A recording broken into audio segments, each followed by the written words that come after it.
ഈ രാജമൗലിയൊക്കെ എന്താണ് കാണിക്കുന്നത്?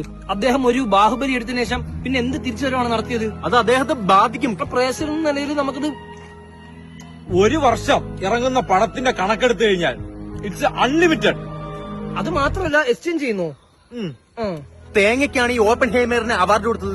എന്തിനാണ് അങ്ങനെ ഒരു അംഗീകാരം കൊടുത്തതെന്ന് എനിക്ക് ഒരു പിടുത്തമില്ല. സീരിയസ്ലി എന്തിനാണ് അങ്ങനെ ഒരു അവാർഡ് കൊടുത്തതെന്ന് എനിക്കും ഒരു പിടുത്തമില്ല. അല്ല, എന്നാലും അത് എന്തിനു കൊടുത്തു? അത് തന്നെ. ഓപ്പൺ ഹേമർ ഏത് പടം? മറ്റേ നോളൻ. ഈ ടെലിഗ്രാം അയക്കണേ.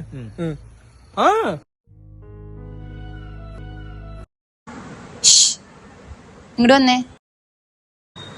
എന്താ ബ്രോ? എനിക്കൊരു പരിപാടി കിട്ടിയിട്ടുണ്ട്. എന്താ? ഈ വരുന്ന നവംബർ 1 ദിശ കരിയർ എക്സ്പോ. അതെന്താ?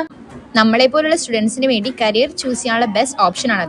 അല്ല, ആരും ഈ ക്ലാസ് ഒക്കെ എടുക്കുന്നത്? നമ്പർ 1 പ്രൊഫഷണൽസ് ആണെന്നാണ് കേട്ടത്.